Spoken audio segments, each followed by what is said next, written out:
እንደዚህ አይነት ውርደት በዘራቸው አይድረስ። ከ20 ሺህ በላይ የሚያወጣ በግ ሰርቆ በማረድ ላይ ያለ እጅ ከፍንጅ የተያዘው ወጣት። አሰላሙ አለይኩም ወራህመቱላህ ወበረካቱ። ውድና የተከበራችሁ ውድ ተመልካቾች እንዴት ናችሁ? እንደምን ቆያችሁ? ዛሬ እንግዲህ አዲስ መረጃ እሺ ወደ እናንተ መጥቻለሁ።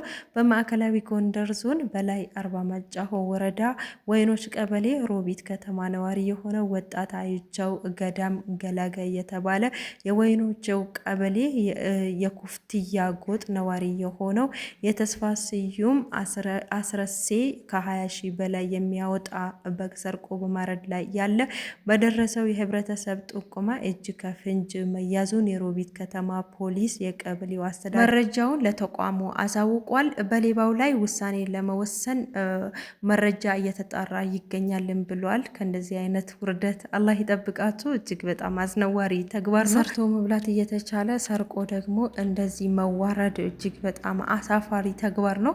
ሌባን ሁላችንም መጸየፍ አለብን። ሌብነት ነውር ነው። ሌብነት ደግሞ በጣም እጅግ አጸያፊ ተግባር ነው። ስለዚህ ሌባን እየተቋወምን ሀገራችን ደግሞ ከንጹዎች ጋር እንድትኖር ማድረግ አለብን። ሌቦች ተው። በተለይ ደግሞ ብዙዎቹ ሲያሾፉበት ብዙዎቹ ይህን ቪዲዮ ሲዘዋወሩ የተመለከትኩት ይህንን ማሊያ ለብሶ ምን አለ ባልሰረቀ፣ ያው የዚህ ማሊያ ተጫዋች እኔ ባላቀውም ቢሆን እሱ መልፋት እንጂ መብላት አይችልም እያሉ ብዙዎቹ ሙድ እየያዙበት ነበረ። ሙዱ ይሁን ግን ሌባን ደግሞ በጋራ እንከላከል እላችኋለሁ። ውድ ተመልካቾቼ ቪዲዮን ሼር አድርጉትና ሌብነት ያው ከታያችሁ ደግሞ እንደዚህ ውርደት ስለሆነ ከመዋረዳችሁ በፊት ደግሞ ሌብነትን ብትጸየፉና ሰርታችሁ ብትለወጡ የተሻለ ነው የሚለውን መልእክት አስተላልፎልኝ አመሰግናለሁ ስለተከታተላችሁኝ። ባይ ባይ።